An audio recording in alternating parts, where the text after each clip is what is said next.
Hi మచ్చాస్, welcome to తిందామా మచ్చా. మీకు ఈ పాటికే అర్థమైపోయి ఉంటుంది నేను ఈరోజు రెసిపీ దేంతో చేసి మీకోసం ప్రజెంట్ చేయబోతున్నాను అనేసి. అవునండి, ఈరోజు అయితే నేను మార్కెట్కి వెళ్ళి మంచి చెరువు జల్లను అయితే తీసుకున్నానండి. చూసారా చేప మొక్కలు ఒక్కొక్కటి ఎంత పెద్దవి ఉన్నాయో. నేను ఎంచి మరీ కూడాను చాలా పెద్దవి రౌండ్ పీసెస్ అయితే తీసుకున్నానండి. ఒక్కొక్కటి ఆల్మోస్ట్ నా అరచేయి ఎంత ఉన్నాయండి ఒక్కొక్క చేప మొక్క కూడా. ముందుగా అయితే నేను చేప మొక్కల్ని ఒక 5 నుంచి 6 సార్లు సాల్ట్ వేసి బాగా శుభ్రం చేసుకున్నానండి, నీసు వాసన పోయినట్టు. బాగా శుభ్రం చేసుకున్న చేపలనైతే పసుపు, ఉప్పు, కారం వేసుకొని ఒక 2 టేబుల్ స్పూన్ ఆయిల్ అయితే వేసుకుని బాగా కలుపుకొని ఒక అరగంట పాటు అయితే మ్యారినేషన్ చేసి పక్కన పెట్టుకున్నాను.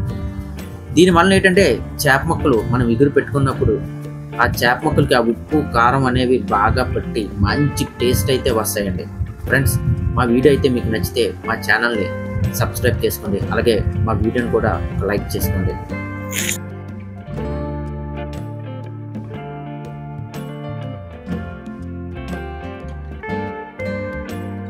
నేను చూపించిన విధంగా ఉల్లిపాయలు, ధనియాలు, జీలకర్ర, దాల్చిన చెక్క, లవంగాలు, యాలకులు సెపరేట్గా మిక్సీ చేసుకొని పేస్ట్ చేసుకోవాలండి. అదే విధంగా టమాటాలు సెపరేట్గా మిక్సీ చేసుకొని పేస్ట్ చేసుకొని పక్కన పెట్టుకోవాలండి.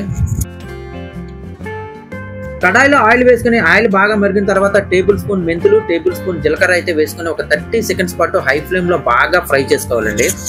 4 నుంచి 5 పచ్చిమిరపకాయల చీలుకలు, ఒక 2 టేబుల్ స్పూన్ అల్లం వెల్లుల్లి పేస్టు, ఒక 2 కరివేపాకు రెమ్మలు అయితే వేసుకుని పచ్చివాసన పోయినంత వరకు హై ఫ్లేమ్లోనే బాగా ఫ్రై చేసుకోవాలండి. ఇప్పుడైతే ఇందాక మనం ప్రిపేర్ చేసుకున్న ఉల్లి ముద్దను అయితే వేసుకొని 1 నిమిషం పాటు హై ఫ్లేమ్లోనే బాగా ఫ్రై చేసుకుందామండి. ఇప్పుడైతే table spoon salt, table spoon కారం, టేబుల్ స్పూన్ పసుపు వేసి ఇంకొక 2 నిమిషాల పాటు హై ఫ్లేమ్లోనే బాగా ఫ్రై చేసుకుందామండి. ఇప్పుడైతే టమాటా ప్యూరీ వేసుకొని ఒక 3 నిమిషాల పాటు హై ఫ్లేమ్లోనే బాగా ఫ్రై చేసుకుందామండి. ఉల్లి ముద్ద, టమాటా ముద్ద బాగా ఫ్రై అయింది కదండి. 1 లీటర్ వాటర్ అయితే వేసుకొని కొంచెం ఒక table spoon garam masala, table spoon fish masala అయితే వేసుకొని ఒక 15 నిమిషాల పాటు హై ఫ్లేమ్లోనైతే ఇగురుని బాగా మరగనిద్దామండి.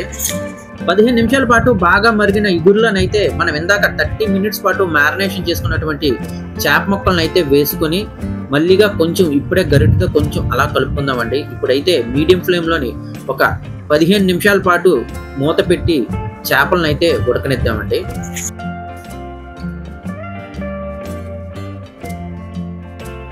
చేపల ఇగురు అయితే రెడీ అయిపోయిందండి. ఇప్పుడైతే కొంచెం కొత్తిమీర వేసుకుని అలాగా వేడి అన్నంతో సర్వ్ చేసుకుంటే ఉంటుందండి.